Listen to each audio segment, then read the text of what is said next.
What was There's that? no reason to talk to you, Ressie. You're not a part of what's happening in Chasing LA. There's no reason to talk to you. I should have been. It might have been better. And y'all see that's how she do. So I'm done talking to Ressie for the rest of the night. I'll talk to Eric and I'll talk to Blake. No, don't do that. We all got to get this together. Yeah, that's fine. She. You'll talk to no one. All right.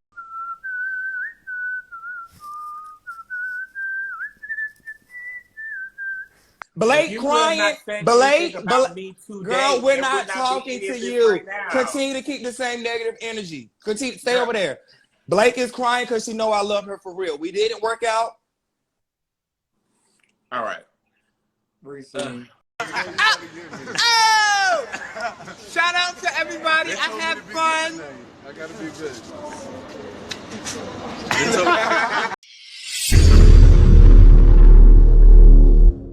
This program contains graphic material, including offensive language. Viewer discretion is advised. TTB disclaimer. The views and opinions in this video and comments on this channel do not necessarily reflect or represent the views and opinions by this channel's broadcaster. This is The Panel, with host Bubs the God, Aaron Wilds Out TV, and the voice of TV.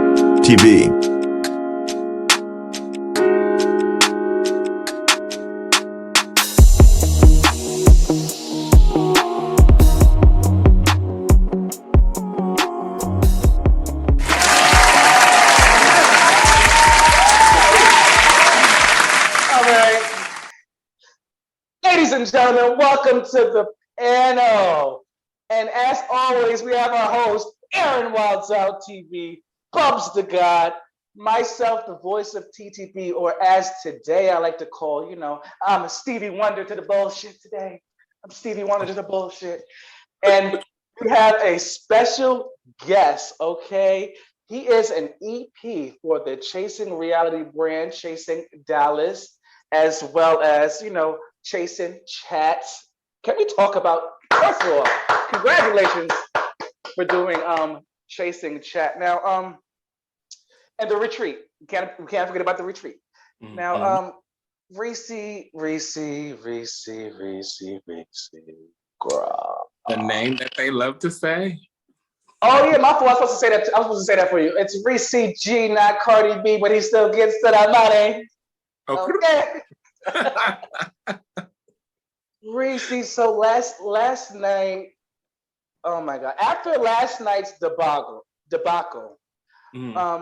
this is a question on everybody's mind. Everybody wants to know the answer to this question after that huge debacle last night.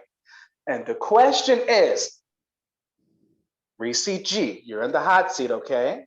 Mm-hmm. How big is that dick? That is the question. Can we talk about the question? How big we talking? Like,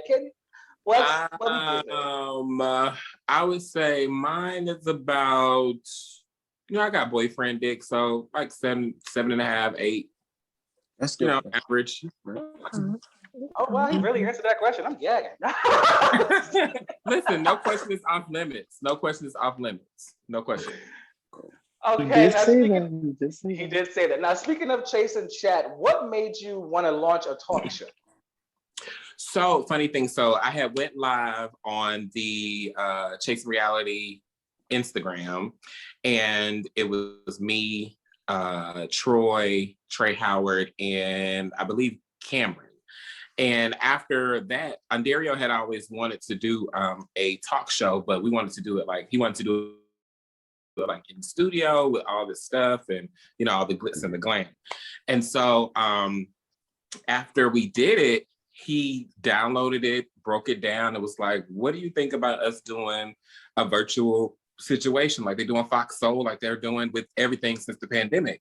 And I was like, well, let's try it out. I said, how you want to do it? Do you want to do some hosts? What do you want to do? And then so we talked about it and we found a good panel or a good group of hosts and we had our benchmarks. And so right now we're taking a little bit of a break to kind of see what everybody liked and what they didn't like. And then we'll come back and, see what we got. But that's where it came from. It was just random.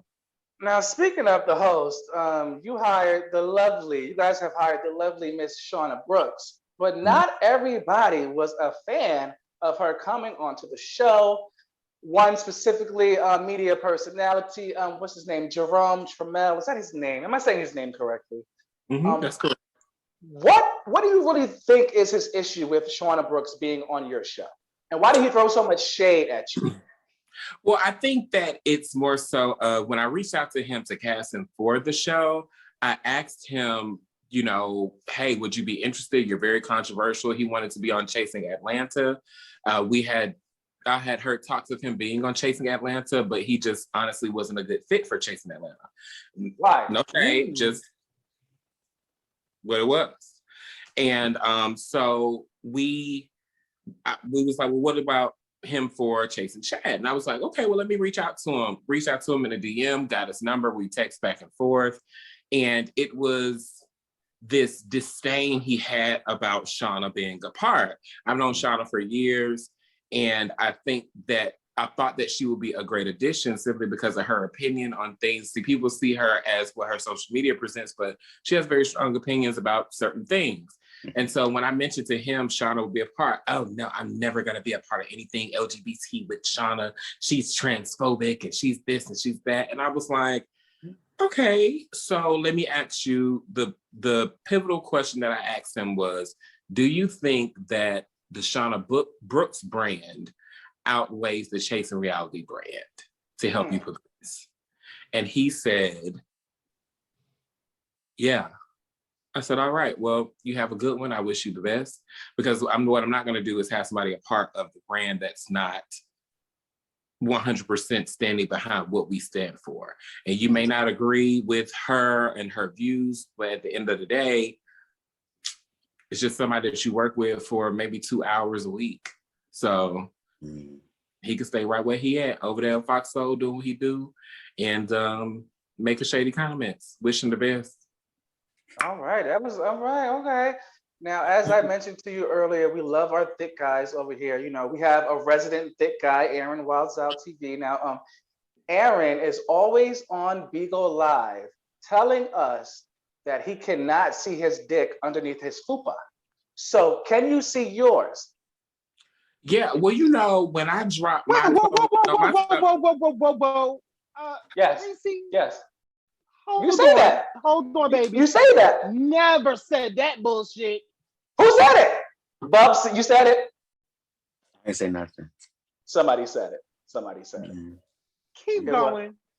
Ressie can see his. I mean, yeah, I can definitely see mine. I mean, my stomach, it does not protrude as much. I mean, it protrudes, but not a whole heap, you know. But it's, yeah, I can see mine. I can, you know, maneuver very well with my guy. Right. I know that's right. Me too. Me too. So Ressie, there you were 3 days ago, minding your motherfucking business, and you're scrolling down Instagram, right? And then you see Imani VanZapp not hosting the Chasing LA reunion, brought to you by TTB Entertainment. Yes. What went through your mind when you saw that headline? That's what went through my mind. Did you know it was happening? Did you know anything about it? Of course, I knew it was evident. I knew it was gonna happen. Of course, there are whispers around the brand about what is going to happen, what isn't going to happen, you know, how much we can and cannot say. And when it came down to it, I mean, Imani called it in her last review on Chasing LA that she probably wasn't going to be hosting it. And then just kind of looking at the way that Q had been acting, I was just like, yeah, he's not gonna have her apart just because he's not pleased with what she has been saying. And yeah, I mean, I knew it was evident. I mean, I feel like they're probably gonna get Mr. Ray.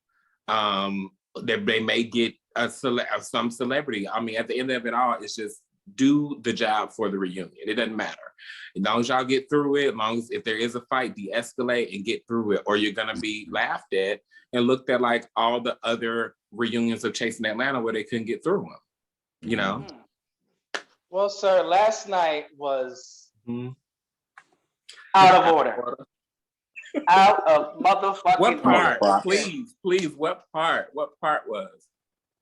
What you mean? I'm embedded in your motherfucking brain. I mean, can we talk about? I feel like Candy Girl. I'm embedded in your motherfucking brain, girl. Let's talk about it. He ate that. He ate that. We have to give it his kudos. He ate that. Why did you and where did this you and Q stem from? We know he shaded you 2 years ago, but allegedly you guys squashed that. So if you guys squashed that, why all the animosity 2 years later? It's 2021. What's up? I have no idea. I could not reach for an explanation to give to you. I did not like at the beginning. So here comes the tea. All right. So at the beginning, have your cups ready. At the beginning of Chasing LA, as it pertains to contracts, as it pertains to marketing, as it pertains to casting, I was a part of that. Okay. Yeah, me. Blake Marie, I was her go-to confidant because she was not afraid to ask a question. She was not afraid to say, hey, Ressie, I need some help. Can you tell me what to do with this? And I was like, yeah, girl, go ahead. I said, just don't tell Q because it's already a thing. Let's just pay it. Let's just keep it between us and I'll help you as much as I possibly can. At the point where he likes to say Imani was a part of the process is literally, I received, and I have the receipt if you would like, I received a PowerPoint of the cast that they were going to choose. One guy, he actually came to the Chasing Dallas reunion. He does like media and everything. And I called Blake. I was like, hey, girl, I think this guy would be good for the show. Another guy is someone who's on Chasing, who was on season 2's best friend's boyfriend. I was like, hey, I think he should be good too.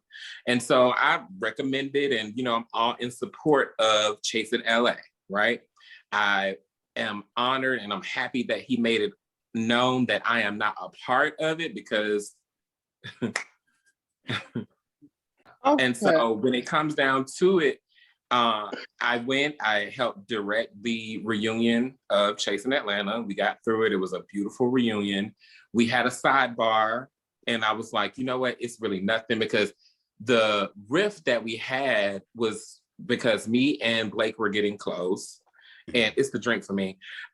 And what happened was me and Blake kind of fell out because Q did his last review. I was like, hey, I'm not here for that. I'll help you. I'm not helping him. They screenshot that message and sent it around in a group text. The group text also involved one of my very close friends and also my business partner. So he wanted to know what's going on. And he sent me the screenshot. I went off. Didn't go public with it, didn't say nothing public. I was just like, I'm good on y'all, right? So I'm at the reunion, resolved whatever it was, and left it there. Then I get this screenshot from one, I don't think she's messy. I just think that she is down for me, but it's a girl that follows me. And she sent me the screen recorder of him saying the whole thing about it's my ego, it's a competition. That's why I'm not coming to help with the reunion. I'm like, one, you never asked me to come to the reunion. Dario asked me to come help with the reunion. There is no competition because I compete with myself and I have nothing against you. It's not ego. I've always tried to help him. So it's delusion. It's delusions for me. I mean, I don't know. I really could not tell you what it is. And so at that point, when you're on Bigo Live publicly, putting out a narrative, I have to publicly put out a rebuttal. And then he came back with his, I'm finna go live. Okay. We had just wrapped filming at my house for season 3. And I said, well, I'll go live too. Let's go. Because everybody that was on that live with you, we're all trying to help you at one point. And so now you just have to take ownership of the crashing and the burning of what you're causing. So let's start off a little cute. How you doing, Ressie? I'm Aaron VanZapp TV. Nice to meet you. Nice to meet you too. So let's start off real cute. It's been speculated that you stalked Q's Bigo Live, and you actually screen record the live yourself and make it seem like that somebody else is screen recording and sending you stuff. Can we talk about get some truths on that? Is it true or is it not? It's not true. That day, I believe, what was it, Monday, yesterday? I was filming all day with Dior. I was on my way to filming when I got the messages. If he would have said it on live, I have no problem with commenting like I did today. And he, however you block on Bigo or not give permission or put him on break or something like that, I have no problem with commenting. I have no problem with commenting. And so I don't relish in receiving information. What I did do was make sure that it fit in the square when I posted it on Instagram. But I don't have time to screen record. I got a show to do. 2 of them, 3 of them. Okay. 4 of them. Oh, 4. Okay. Oh, exclusive tea. Great. Yeah, That's you know what, he's busy. So next question, Ressie. After your live finished, many was speculating, because it's all speculation, that you seeked out to get revenge on Mr. Q, Mr. Quentin T. Harris, because of his commentary on your producer skills, as your skills as a producer. What you have to say to that? What I have to say to that is there's no gain by me seeking revenge on somebody I brought into the brand. There's no gain on me seeking revenge to somebody that I put on.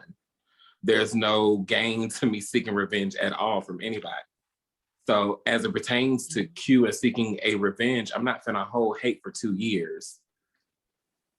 What I did was made sure that I pulled back on the help that I was giving when the text messages went around, when he did that last review, or it was some review that he did was,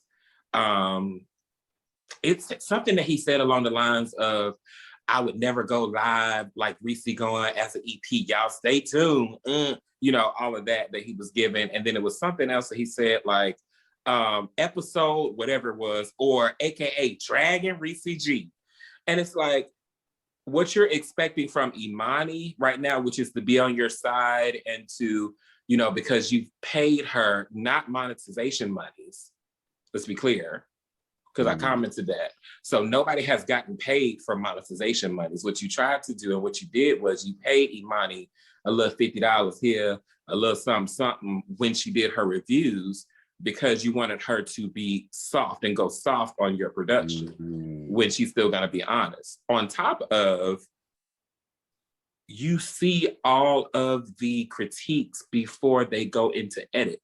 So if you really felt like somebody was coming at you, because it's the difference between being fair and now you're, crying and yelping because the dog got hit by the car. So to me, it's like, okay, well, pick you found the good lie. You found a good out, which is saying that she's associate producer. You found a good out, and that's what you're riding with instead of just taking responsibility for the flaws and the fuck ups that you had. And it's okay to say, put on your big girl panties or your big boy panties and just say, hey, I fucked up. I need some help. My bad. I don't mind eating a hefty pot of crow, but he does. He lying, lies. Sorry for my little long name. No, I'm sorry. Vanessa says you're lying. Did anybody hear her say that? You guys heard that? Maybe. I don't know. Let me get her. Hold on, girl. Come here, girl. Who's Vanessa? Don't be shy, girl. Don't be shy. You getting camera shot. Go ahead, say it to me. Q said Imani got a Q coin, not $50. A Q coin, okay? Vanessa is saying that Q told her that that Imani VanZapp got a good coin. Like, you say $50, I'm hearing at least 2 and some change. That's what you heard, right? Okay. Should we call Imani?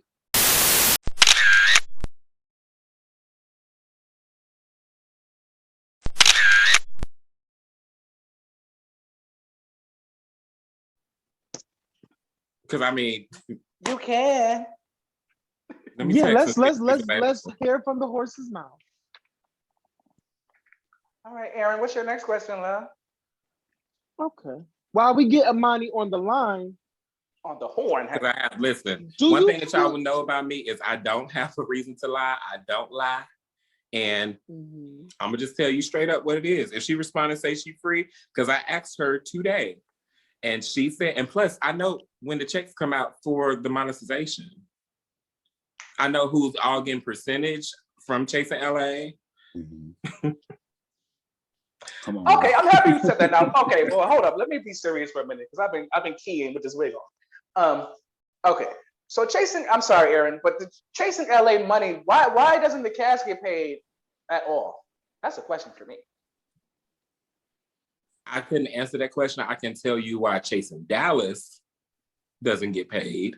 Why?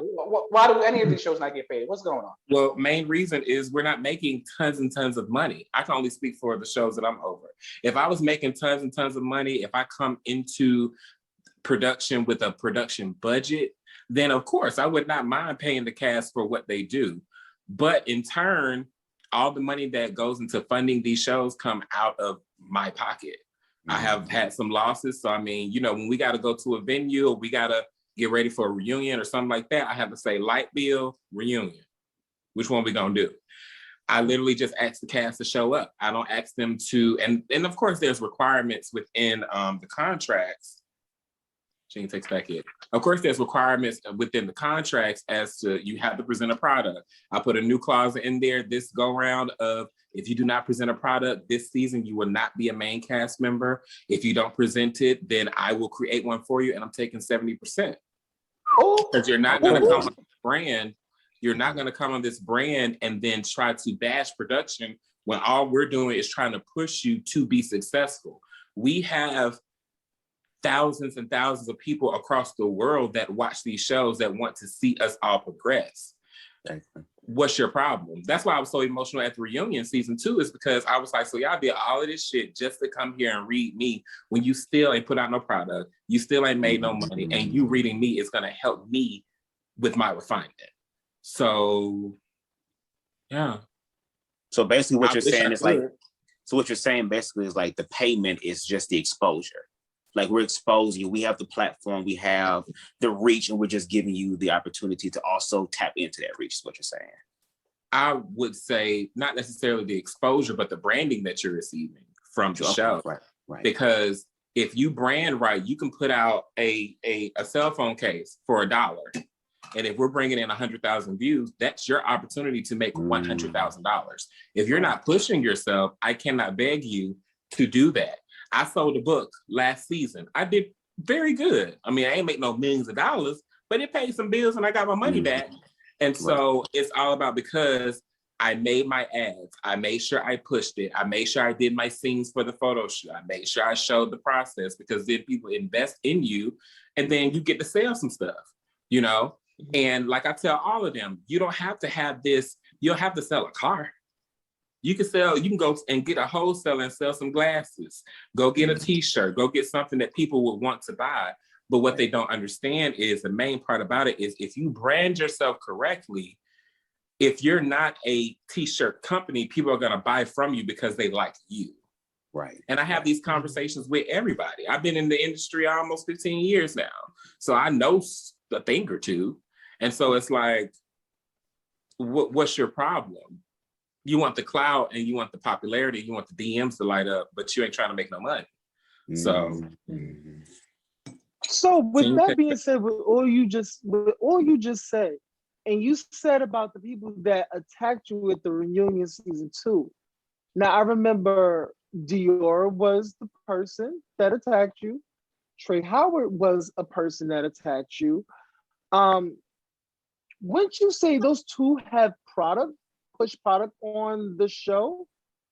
Wouldn't you say those two had products pushed on the show? They had brands that they pushed on the show.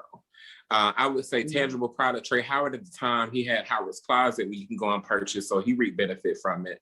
Dior, I believe, had hoodies and things like that at that time, so yes. I was more so speaking along the lines of George, and he didn't have a product that he was pushing. You know, but he sat there and he relished in reading me. And I'm just like, girl, read away. Because at the end of it, I mean, the reason you're sitting here is because, and so I would say this was because I mean, season 1 from season 2 was a total facelift. I mean, cast, everything flipped, and it was a huge flip.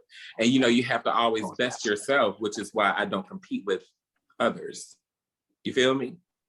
And so when I look at what's coming to the brand and how we can further the brand, it's not all about who has the best reads or how many arguments we can get in the episode or how many fights we can get. It's going to happen because casting season 2, I didn't know that Trey Womack, Trey Howard, Dior, I didn't know they had a history. I just cast these people, and then it just unfolded, and then at the time, being caught in the middle, it gets tough. And so you have to put the best foot you can forward.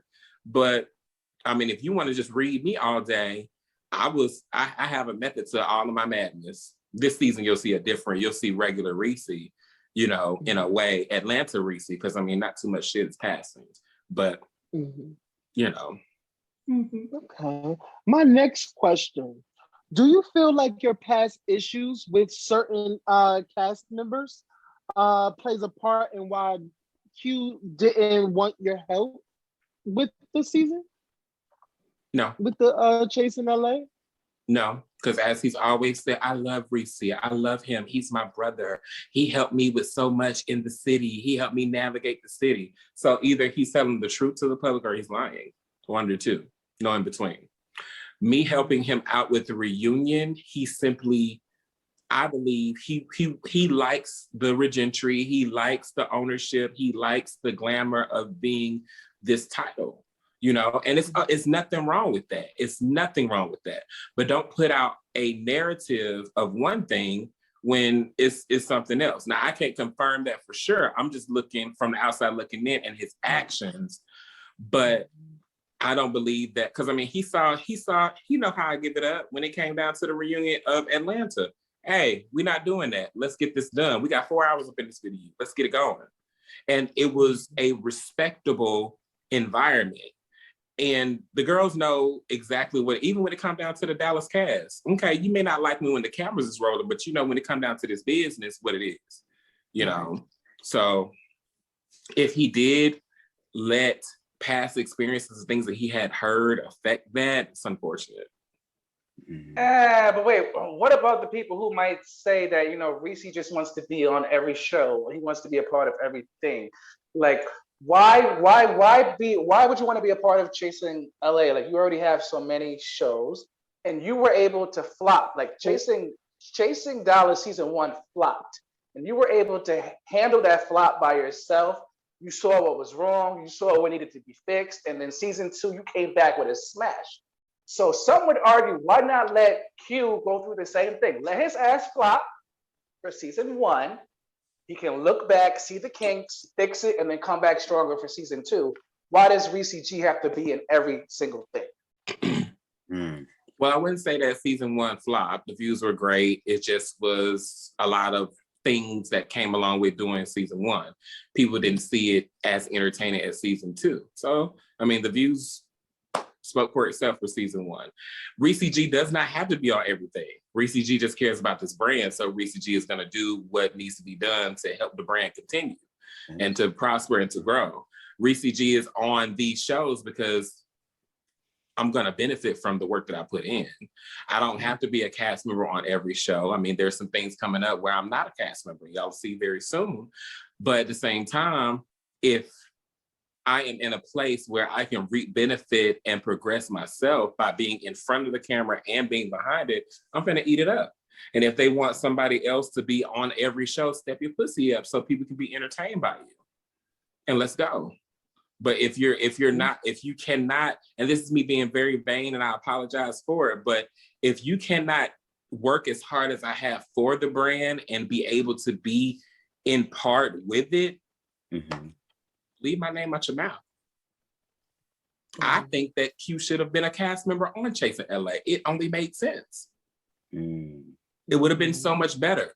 But with that, you have a very heavy cross to bear. Because when the season gets boring, Ressie G gotta mess it up. When the season is too messy, Ressie G gotta calm it down, which people don't understand. But that's a very heavy cross to bear.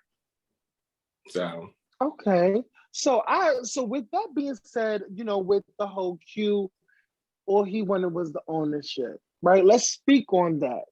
So this is just speculation, right? Yes. So I ran across an old interview.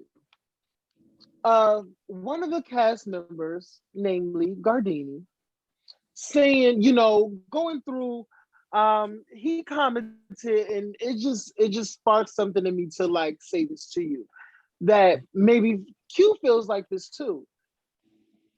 Gardini said that you and Andaria went behind Kevon's back and snatched and did, no, not snatched, but did Chasing Dallas without him.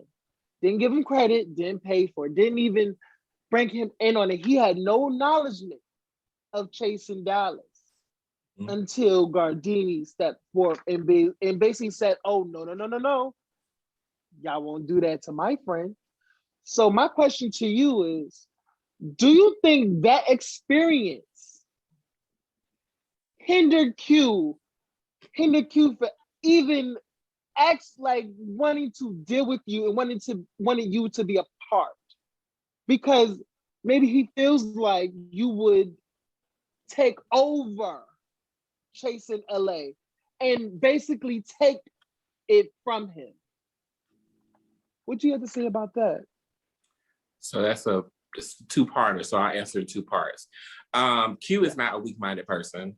Q may not understand everything in that moment because his emotions does take over.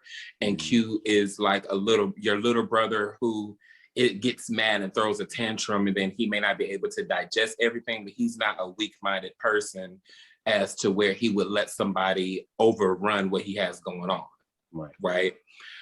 When it comes down to the whole snatching and all of that, so false. Gag of it all is when I went and did the reunion for season 1, I came back home to Dallas. Me and Kevon constantly communicated all the time. We talked about his then boyfriend, what he was going through. I coached him through some things, and he was asking me, so when are you ready to do it? Are you ready to do it? Kevon had some personal things to deal with, and I had never done a show. So he was dealing with that. And then that's when Andario reached out to me. He was like, hey, so what's up with Chasing Dallas? And I was like, well, girl, I don't know how to do this, but if you let me know what I'm supposed to do, then we can do it. So what happened was me and Andario started to work together. I asked Kevon constantly, hey, what kind of camera y'all use? Hey, what is this? What is that? How do I do this? How do I do that? What's the Google Drive? He never responded. Andario did. So my relationship with Andario grew simply because he was communicating with me. When it came down to the money, that's where it comes. When the monetization came down and who was going to get the payout, that's when the rift started, because Kevon came back around about the 21st when the check about to hit, and he says, hey, how you been? I'm like, I've been good. What's going on? Oh, I've been good, you know. And then when it came down to him saying, oh, where am I? How much money am I going to get? I said, well, you need to talk to Andario about that, because me and Andario have contract. Andario has been helping me with this. Andario has been the person that I've been going to with it. Andario helped co-create Chasing Dallas with me. Granted, Chasing Atlanta was the staple show to start everything up for the Chase Reality brand, but what's the silver lining in all of that? When Gardini started to say I was trying to steal the brand and take over the brand, and he bought the LLC for it, that's what Gardini did. Gardini bought the LLC, so he actually was trying to take over the brand. And he put Andario and Kevon as managers, people that work under him. So what happened was Andario went, got the LLC, officially branded and trademarked, and then he made sure that that particular LLC that Gardini had was demolished. So I never want to take, and I went live about this the other day, I don't want to take over shit. What I want to do is help my friend, hit his goals that he has. And just because this platform has grown, blood, sweat, and tears I have put into the Chasing Reality brand, I'm definitely going to reap benefit from it. If you feel like I'm trying to take over, do it right. Or learn from your mistakes like I have and grow. Or shut the fuck up and leave me alone. Well, on that note, ladies and gentlemen, we have to take our first and only commercial break. And when we come back, we have some more juicy, explosive ass questions for the one and only Ressie G, not Cardi B, but he still gets to the money. Okay? We'll be right back, motherfuckers. Don't go anywhere. You are watching The Panel. Guys, I need to borrow some clothes for the interview since I don't have any fancy clothes. You go to my closet, you take whatever you need. You too, Brennan. You guys got to look sharp. It's the most important day of our lives, okay? Okay, Dad. What's your name? What's your age? Where you from? What's your sign? Who you love? What's your style? What you do? What you drive? Stop, drop, and roll. Do that. Do it like a pro. Do that. Stop, drop. Ladies and gentlemen, and we're back here at the panel. And as always, we have our host, Bubs the God, Aaron VanZapp TV, myself, the voice of TTB, and our special guest, Ressie G, not Cardi B, but he gets to the money. Okay. Now, because I can't do that. Oh, I can't do it. I can't. Okay. Now, folks, you know, we were playing in part one. We were having a good time, bitch. But now's the time to get serious. Ooh. Okay. So let's just. I'm so glad the bird nest off your head. Go ahead. Let's just get it hot real quick. So, you know, I was watching the shit show last night. That shit was out of pocket, right? And you guys were explaining how Imani VanZapp was not the producer because, you know, all she had a hand in was casting the show. However, everybody really knows that producing is more than just filming and setting up a scene. You know, it's also casting, it's also wardrobe, it's also set design. So many things go underneath the umbrella of a producer. And if she was credited as being an associate producer, that means she's a fucking producer. So I don't understand the conflict with recognizing that she was in fact a producer for 2 episodes. Like, why not just own that? Like, what's the problem? I think that she got the wrong title, to be honest. I think that going into this new project, there were people that didn't really know what title to give. And I think that she should have just been a part of casting. She possibly could have gotten casting director, but at the same time, when they started filming, when they started to get into the depth of, and I know because I was there, a part of the things. I mean, I have been on their Zoom meetings because everybody was not all in LA, including Q, no shade. He was not in the finalizing of everything. And so when you give associate producer, it's something cute to say. It doesn't, I don't believe that the title was given correctly because he never helped with the storyboard, because the storyboard was created in January when Q was in Atlanta.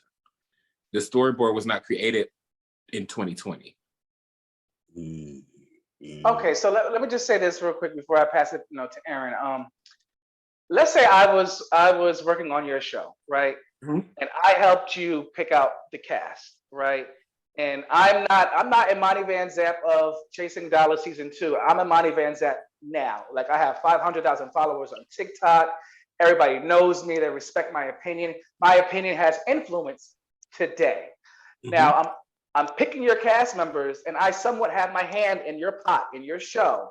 And then I do my review, and I only watch 1 episode, and then I tear your fucking new show to shreds. Like if I didn't help pick out King Payne.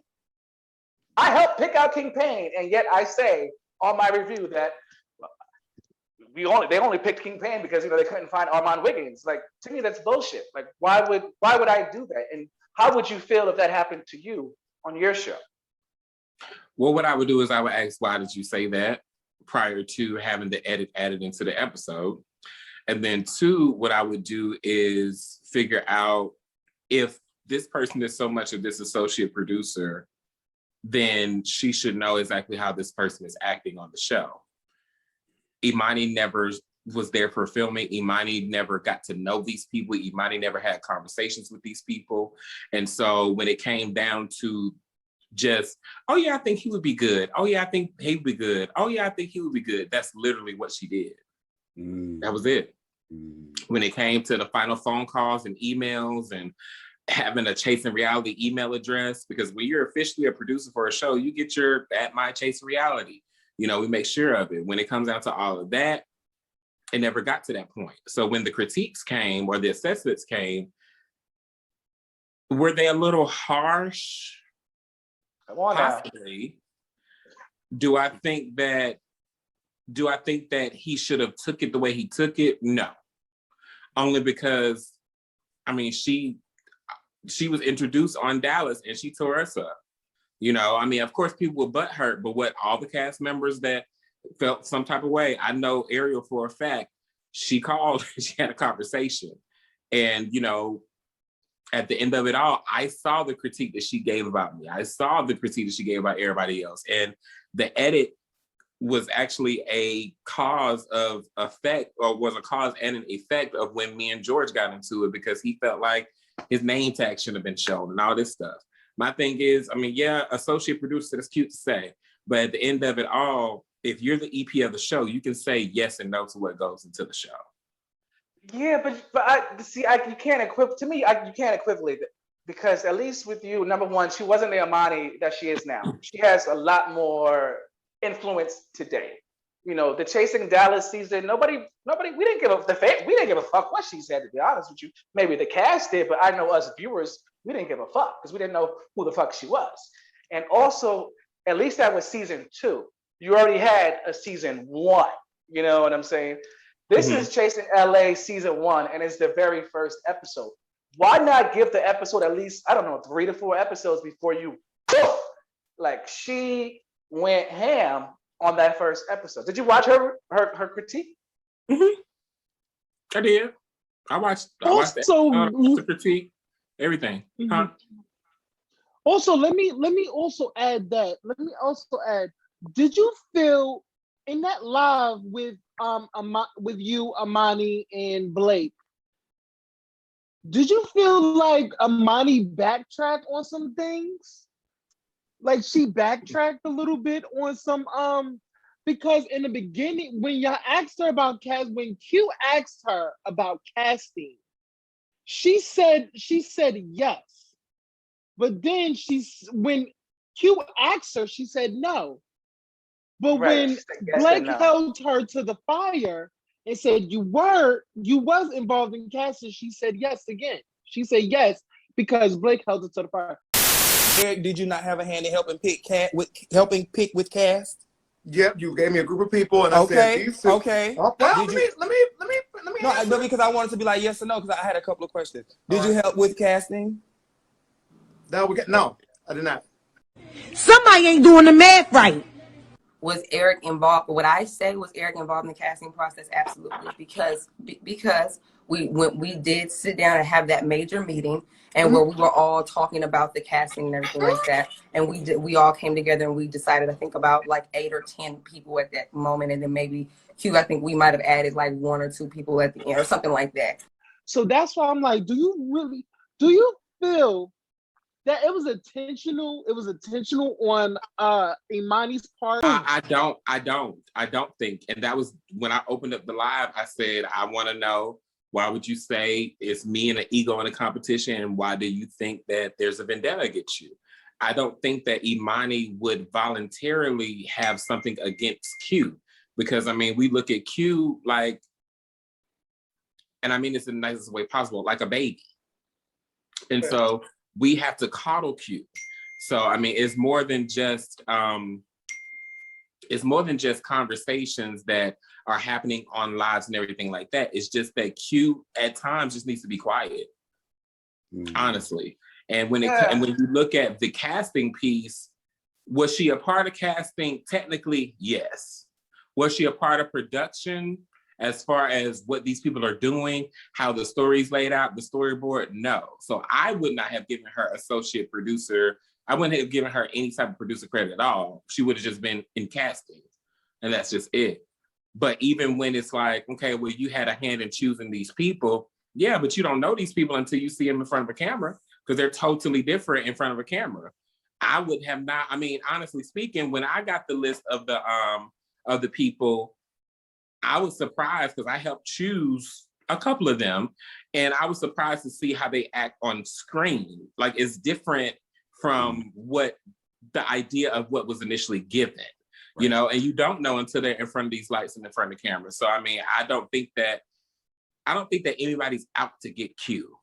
I just want to say that. I just think that he's crying. I just think that he's being a brat. I just think that he just doesn't want to just take some ownership, because at the end of it all, if Q was to call me right now and say, Ressie, listen, we taking a week break. Can you help me out? I would say yes. I don't have to like you to work with you. And then after working with you, I might like you. But it's just this whole victim thing, this woe is me thing, I'm not here for it. I'm just not.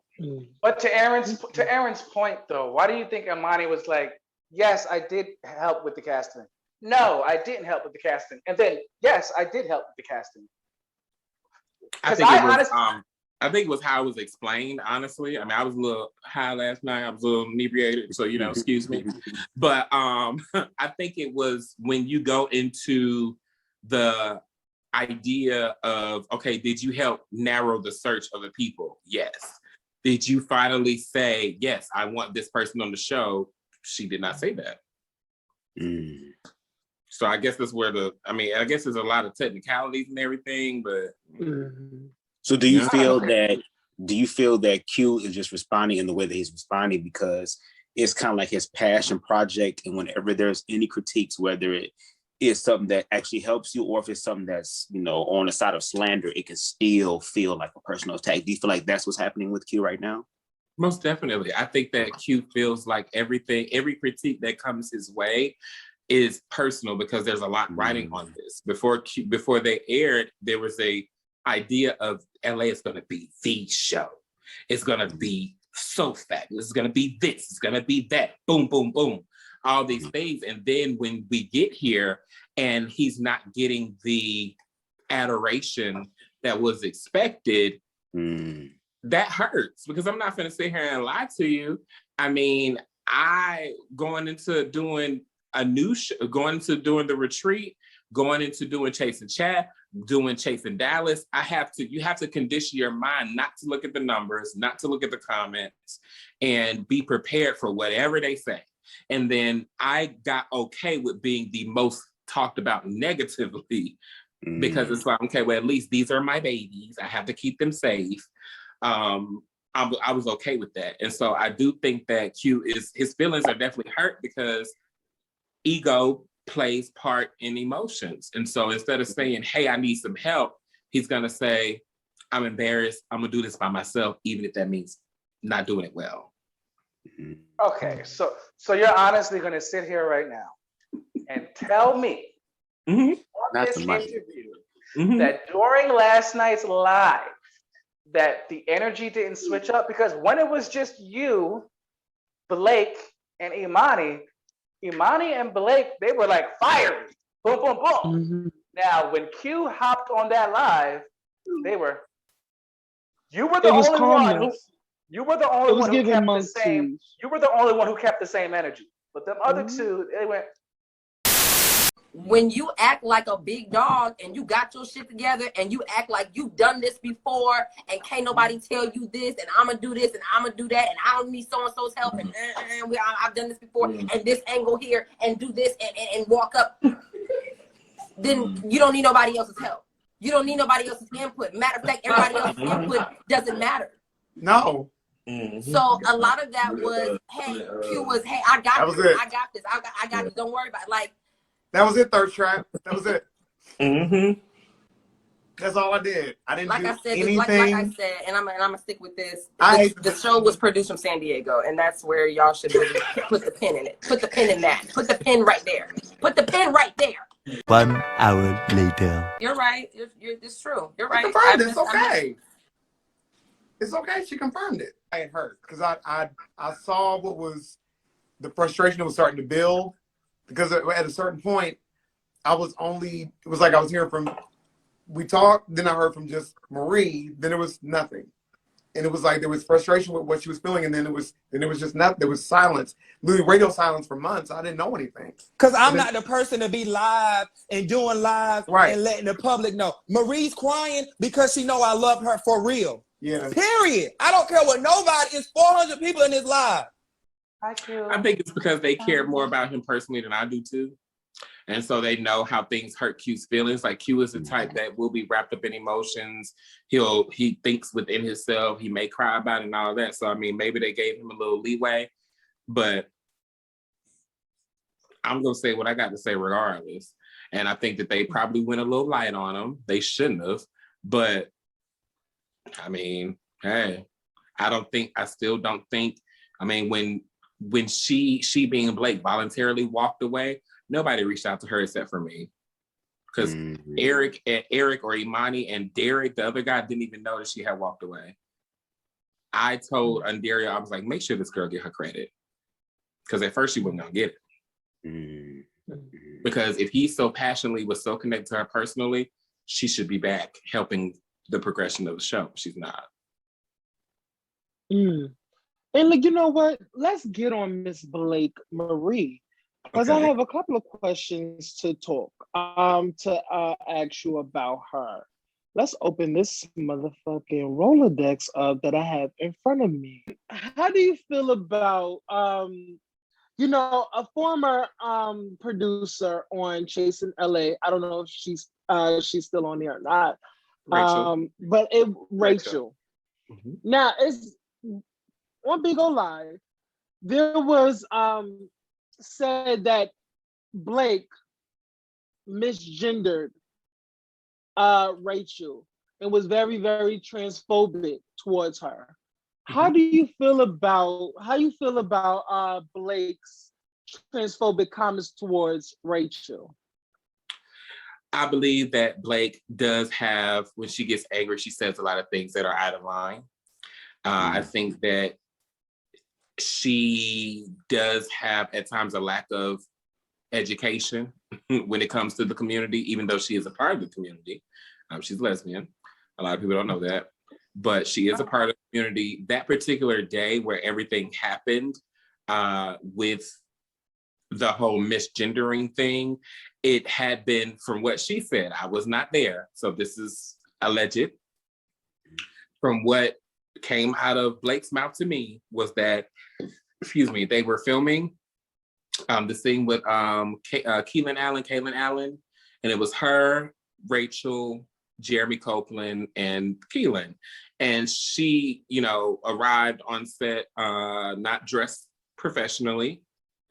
And so Rachel had told her once upon a time, when she's around certain people, you can refer to her as a particular pronoun. And so sometimes it may be he, sometimes maybe she. I don't know how true this is. But that's what was said. Do I think that Blake is transphobic? No, I don't believe she's transphobic. Do I think that Blake can get upset when things don't go her way and then she says some things that may be too much of a lashing? Yes. Do I think that Rachel may get in her feelings a bit? Only because of what's recently happened and the recent things that I've known leading from last night's live. I can only judge her off of that. And so I would say possibly, but I don't think that she's transphobic at all. Why'd you do this? Why'd you go misgendering? Why'd you do that? Misgender? You were like misgendering. Did you not do that? Well, I did, but I don't, when it comes down to, how do you put it? I don't believe that you can't fault a person if they don't know, is what I'm getting at. And so if I tell you, okay, when I'm around the cast, you can address me as she, but when we're just in meetings or not around the cast, you can address me as he. And then when you do that, on top of getting a lashing for not being professional and not looking a particular way, then that's when it gets to become a problem. Not saying that maybe you should just constantly ask, I don't know. Me personally, I just go off of she, whether you a boy or a girl or whatever. And I leave it there. But I don't think that Blake is transphobic. I think that particular day was a lot, and she went off, and she shouldn't have, and she should have definitely had a professional talking to. Because I have seen when she gets upset how she may talk, and I've seen how to calm her down. So I just wanted to clear that up just in case Miss Rachel is watching this. I didn't want her to be offended by that. We all love Miss Rachel. When I love Rachel. I mean, I live for Rachel. I think she's great. I think that she wanted to do this and she has a passion for it. I don't know. I haven't had the chance to meet her yet, but I can only go off what's been told. I will refer to her as her, Rachel. That's how I see her, is a female figure. So I'll refer to her that way, but I can't dictate anybody else or how they, prefer. Because I mean, from what I heard, she's married to a cisgendered woman. I don't know if she is still considered to be trans with her wife. I don't know. So, that's probably a thing y'all gotta ask her, but I don't. Oh, we will. I was just saying that because she really, really, really lost her shit last night on Beat. Like really, really lost her shit. She seemed like a broken soul. Like working for Chasing LA really just broke her, and that experience with Blake Marie really did something to her. Go ahead, Aaron. Yeah, and we love Rachel. We love Rachel over here. We love her. So she's like literally a friend to show. So please reach out and reach out. Breaking news, ladies and gentlemen. So sorry to interrupt this interview, but former Chasing LA EP Blake Marie said do not try it on her fucking time, that she is not transphobic, nor has she ever been transphobic, and she sent this direct text message to Rachel herself. Hey Richard/Rachel, please stop lying and telling people I misgendered you when you don't have a gender you actually identify with. You are a married heterosexual man that you have explained to me several times. You were blessed with a position with the team because of me, and you should remain grateful. You should have been fired a while ago with your piss poor camera skills.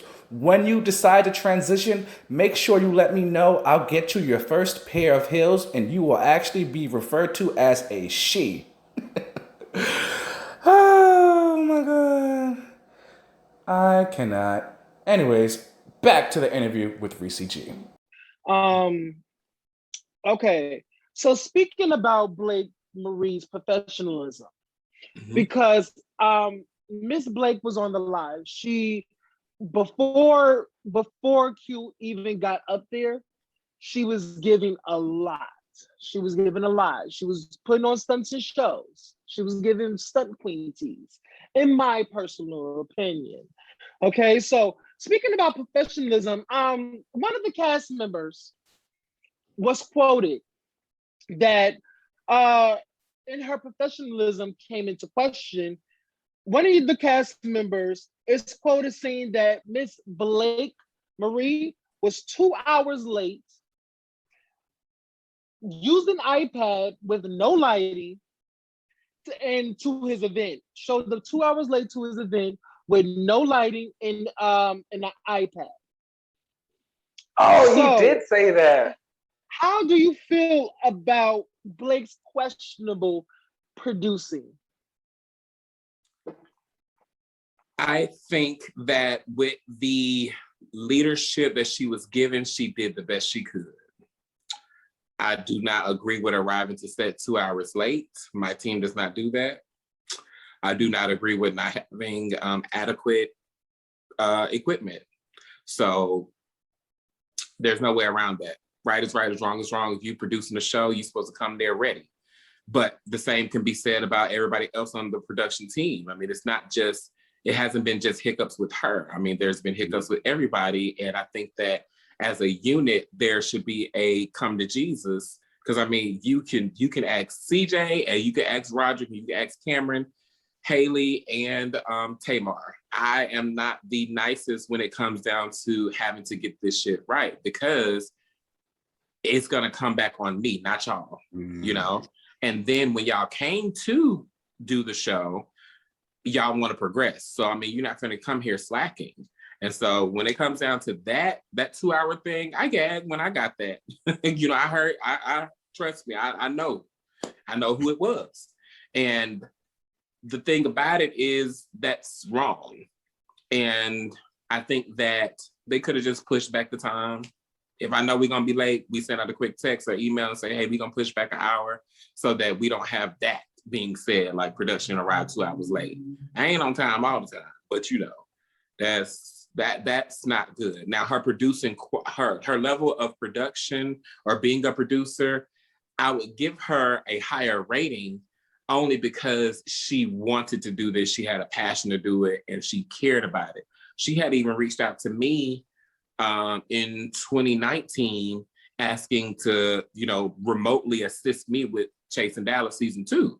And I was like, I don't really know how that's gonna work, but I was already familiar with Blake even before she went to LA. And me vouching for her got her in production and everything was good. But I think it just became a lot when, you know, if you're doing it all the time by yourself, you're not receiving the same type of acknowledgement, then you want to go. And I think that's what happened with her. So in other words, she knows how to use that iPad lighting well. Got it. Okay. Yeah, I don't know. I ain't that was a doozy. I mean, the iPad situation. Because I mean, I ain't gonna say we got the most money, but we got a camera and some iPhones and some lights. You know, I don't know about that. That was a they should have been a little bit more prepared with that. But girl. So let me ask you this: like, what would be, I guess, what would be like some? How can I say this? I know it's a simpler way to say it. What advice would you give Q going forward for the rest of this season and possibly the reunion? Like, what would you give him, like, to help him grow? Hush and ask for help. Sometimes you gotta ask for help. I mean, hey. That's it. Because even though there is a rift, none of us would turn away from helping him. Nobody. I can speak for myself. I would not.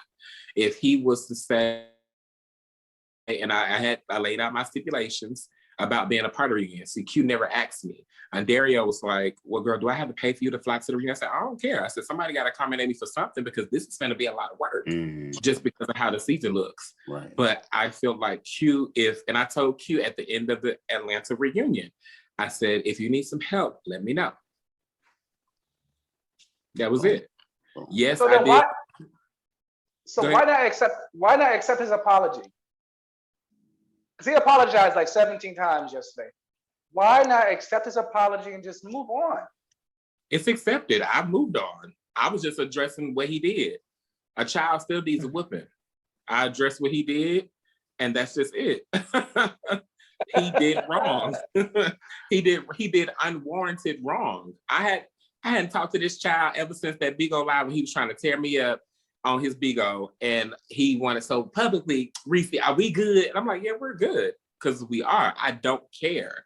But then after you leave a we good, and I start hearing things like, Ressie on his Bigo, it was a hate train and this and that and this and that, and I have no proof of it, I don't believe it. But then when I get these screenshots, it's like, okay, girl, what's the tea? So let me go ahead and bring you to the mat. And that's what I did. So, I mean, even after this, he never gave me the answer as to why he thinks it's a competition, why he thinks it's ego-driven, as to why I wouldn't help. And I want to publicly say to you three beautiful gentlemen this evening, the reason why I would not go, the reason why before last night, as to why I was not going to be present for the reunion was because there was no discussion about lodging being taken care of. There was no discussion about flight being taken care of. There was no question from the EP, because it's only one EP and that's Q. It used to be two, of me coming out there. It was only Dario asking, girl, do I have to pay for your flight? Girl, do I have to put you up? We can share a room. Girl, are you coming? And I said to him verbatim, I said, I will come to the reunion if Q asks me. That was it. And he can vouch for it. We can get Dario on the phone too. I love Dario. Hey, Dario. So, well, listen. Well, I got one more question. Because there was because you was feeling yourself, Miss Ressie. You was feeling your drink. You was feeling your weed, whatever use of drug of choice that you were feeling it, baby. So you spilled out this reliable source that Mr. Q said some inappropriate things. Did I say that right? Inappropriate? Yes, he did. Yes, he did. Come on, I did, right? I did. Yeah. Girl, I'm reading. He the slow one out of all of us. You gotta pray for him. I'm reading. Okay, great. Okay. Chill out. But that Q said some inappropriate things to the one and only Todrick Hall.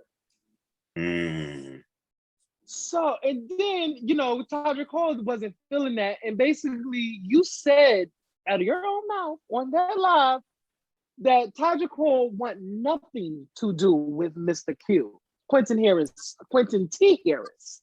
So, I wanted to know the tea. I wanted to know the tea on that because, bitch, I get.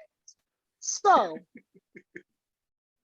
before I say this next thing, were you trying to allege that Q was cheating on his current relationship? No. Or trying to do some foul stuff with that? I have no knowledge of his relationship. I mean, at the time last year when Blake was apart, I knew that he was in San Diego and he was living with a guy. I don't know the extent of their relationship because I'm not in their personal business. So I wasn't trying to allege that he was cheating. Only thing that I had heard or had been told was that he made some advances. Todrick didn't like it, and that was it. The reason why he was at the birthday party that he mentioned was because Jeremy, who has gone on tour with Todrick, and actually there's text messages. I spoke to Jeremy today about it. If y'all want that receipt. That says Todrick did not like that. And the person that's close to Todrick said the same thing because Todrick actually said or made explanations as to what he thought about Jeremy and Q. He's familiar with Jeremy. He's gone on tour with him. And then he said what he said about Q. So as far as his relationship, I didn't know he was in a relationship. I apologize if that is, because I don't mess with nobody in their relationship. Like love is love. I ain't trying to interfere with that. So I apologize if if that bean was spilt and it may cause a rift or anything like that. I was just repeating what I heard. Yes, I was feeling myself and I was trying to cut that girl as deep as I could because she was doing too much on her live. Right. Instead of doing what she should have done, was just hush. Oh, why did you guys break the fourth wall? Because, a couple of cast members from the Chasing LA cast, they're really upset because they're like, instead of the focus being on us and, us in the limelight now, it's all the executive producers. They're in the limelight. They're getting interviewed. Like, why is it about y'all and not us? So why did you guys break that fourth wall last night? I think it came to a point where it wasn't a choice to do it, but what I'm not going to allow is people up under this brand, no matter who it is, whether he brought up the tweet from me and Dario. Me and Dario consider ourselves to be best of friends. We're extremely close, closer than any other EP up under this brand. We talk every day, 12 times a day. So when we're at each other's necks, she made a tweet. I went live because my sis was trying to get me together and I was trying to get my sis together. So when it comes down to breaking fourth wall or even third wall, all that go out the window because you're coming at me and I'm not fucking with you. If you would not have went on your Big O Live saying all this extra bullshit, thinking just because you can see people that come in your live, you just see Ressie G name pop up, it's not cool. Don't sit here and put out another negative narrative that I don't want to come and do something because I think it's competition. I think it's my ego. Don't do that. And then you do a whole backhanded calming of the waters when you go live. It don't work like that, baby. If you're going to sit in it, just sit up in it. So, I mean, I understand that the Chasing LA cast, I mean, I speak to, and I've had to apologize to several of them for how the show is panning out on behalf of the Chase Reality brand. I have those receipts as well. But it's not about it being about them because I can tell you, quote, I told them if the show, I said, use the show as something that you're doing. And then make sure that you promote yourself outside of the show. Because I already know how they were going to be seen and everything just because of the behind the scenes things. And I've had to say those apologies. But don't try to come for me and think I'm not finna go ahead and I'm a don't start now, won't be none kind of nigga, bitch. But you don't pipe it up and then you get mad when it's time to come to the mat. I wouldn't have said anything. I haven't said anything, even with the behind the scenes stuff of me and him and Blake and Ondario being on FaceTime, reading each other out. None of that. But when you go on your platform and you're trying to put something out about me, that's another thing under this bread that everybody think I'm trying to take over. I don't want it. I don't want it.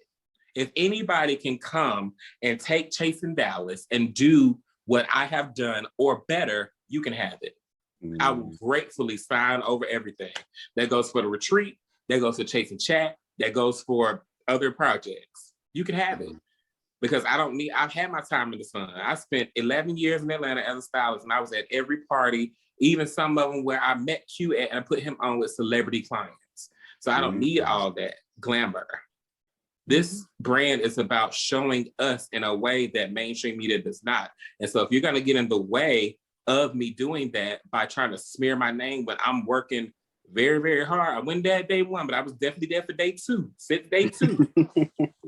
And if you're gonna try and smear me like that, oh girl, you're going to get slayed because now you're coming at me as a producer and people are calling me, sending me out of town to produce things now. Don't do that. That's enough. We have 5 minutes left with you, so I want to get through these questions really quickly.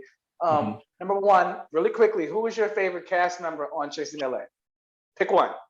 Hershey. Aaron, go ahead real quick. Okay. Shit. I just had it. Oh, how do you feel about how do you feel about people viewing you as a person that has a caution tape wrapped around himself? They can kiss my ass. Period. Live for it. Go ahead. Okay, now they can kiss my motherfucking ass. Okay, saying not to play. And the only reason I say that is because people that know me that I allow to come into my home, I just filmed in my home for the first time this season. There are particular people that can come. My home is my sanctuary. I'm a sage in Palo Santo when I get off with y'all, but I don't let people into my personal life, and so they only can judge me off of what they see. So caution tape or not, kiss it. I'm mad he said he's gonna sage after he get off the hit with us. You heard that? He gonna sage these motherfucking demons. But so we know season 3 of Chasing Dallas is coming very soon. What can we expect? You can expect a lot of work. We're working a lot. You can expect a different cast. You can see a lot of fun, a lot of camaraderie. There's some reading, there's some arguments, but you're gonna see a lot of working. You're gonna see a lot of working. Okay. So wait, also, baby, that fine hunk of man that was behind your ass in that live, Mr. Robert Ray, and I fucking found him on Instagram and followed his ass. Yes. I'm ready for him. Yes. I'm ready to lick the Robert is screen fabulous. right Robert now. is super talented, and he's a nail tech here in Dallas. And there's a lot of controversy that's come with him even not being around. So y'all could definitely, it's a lot going on. It's a lot going on. And it's a lot of business drama. You know, the whole thing with the show being stolen from me and produced. I mean, there's a lot of stuff that's gonna be packed into this season. So, you know, there's a new city coming that I'm working on, and we're almost 100% done. So stay tuned for that too. Can we get an exclusive tea? Aaron, we're running out of time. The last and final question is, you had a chance to go on any other platform for an interview. Why the panel? I respect y'all. I think that y'all do things tastefully as a blog, as for the community, and y'all are consistent. And so when it comes down to things going on, y'all get the facts where y'all can get it from and y'all put that out. And then I think that even though you guys have y'all own personal opinions, y'all still weigh after the facts. Yes. And so, yeah, I'll always fuck with #TTB until I Appreciate it. Appreciate it. Thank you so much for coming on. And I think Aaron was trying to get the exclusive about which city is it going to be. Is it New York? It's not New York. New York's too expensive, but it is in the Midwest. Ressie G, thank you so much for coming on to the panel. You were very transparent. You didn't back down from any question. Your PR training is on point. I'm so mad we didn't fucking gag you. We were supposed to gag. We did not gag him. He wanted to hit you in the face with a brick, but you kind of just swiped that little punk ass brick out of your motherfucking way. And I gotta give all respect to you. Yes. All respect. Producing work-wise, you're a fucking boss. That's undeniable. Baby, you took that fucking, even though you don't think it's a flop, I thought it was a flop. Season 1 was a flop. In my opinion, it was very boring. It was very dry. It was very starting point. It was very like ground. It was given very much earth. It was given. It's not how you start; it's how you finish. But but I would say this. What I would say this is that season 2 much better, sweetie. You did that. Thank you, Ressie. We have to get out of here. Thank you, Bubs. Thank you, Aaron. Thank you, Ressie G, so much. Until next time, you guys, we're out. This is the panel. Peace. Bye. Bye.